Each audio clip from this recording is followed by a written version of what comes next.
Okay, guys, we try to understand the chapter's name, Preamble of the Constitution of India. 5 questions have done. Now, next question. What is the democratic nature of India? Democratic nature of India. According to answer, throughout the preamble,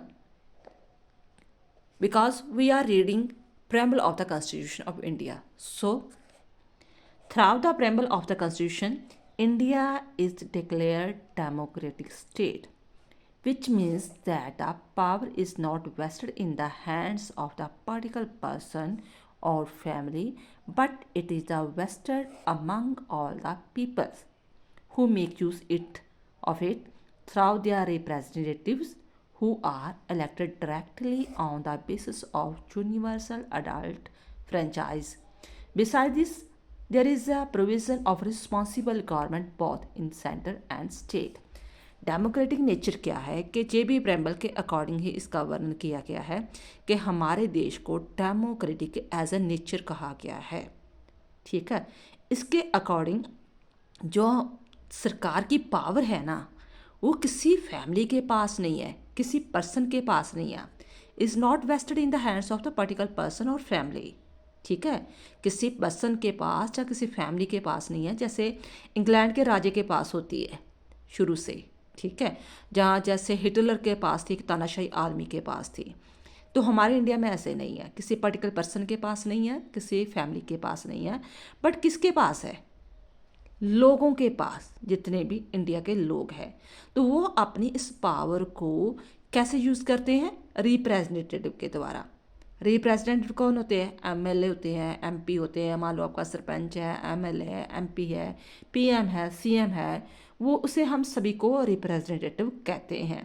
तो कैसे चुने जाते हैं? हमारे द्वारा ही चुने जाते हैं, जब हम यूनिवर्सल अडल्ट फ्रेंचाइज को यूज़ करते हैं, यानी कि हम अपना वोट का अधिकार, मत अधिकार जो है, वोट कास्ट करते हैं, जो 18 ईयर से अबव होते हैं। इलेक्शंस होती है ना, तब हम अपनी वोट का जो प्रयोग करते हैं। यूनिवर्सल अडल्ट फ्रेंचाइज, बाल्क मत अधिकार। फ्रेंचाइज का मतलब होता है मत अधिकार, वोट कास्ट करने का अधिकार। उसके द्वारा हम रिप्रेजेंटेटिव चुनते हैं, तो वही हम उसके द्वारा चुने हुए, हमारे चुने हुए को जो रिप्रेजेंटेटिव होते हैं, वही सारी पावर यूज़ करते हैं। Beside this there is a provision of the responsible government both in the centre and state. इसके अलावा एक बात और होती है कि जो भी चलो हमने सरकार चुन ली, सेंटर में चुन ली, प्रांतों में, स्टेट में चुन ली सरकार वगैरह, उसका चुनाव कर लिया, तो ये नहीं कि वो सत्ताधारी बन जाएंगे, ठीक है, जो मर्जी बाद में करेंगे, वो रिस्पॉन्सिबल होंगे। ठीक है, अगर उन्होंने अच्छा काम किया है तो दोबारा फिर इलेक्टेड होंगे।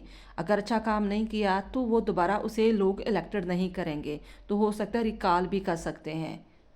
ठीक है, तो इससे दो चीज़ें है, एक तो ये पावर जो है वो लोगों के पास है, ठीक है, और दूसरा हमारे देश में जो भी रिप्रेजेंटेटिव चुने जाते हैं वो रिस्पॉन्सिबल गवर्नमेंट बनाते हैं, चाहे सेंटर में हो चाहे स्टेट में हो।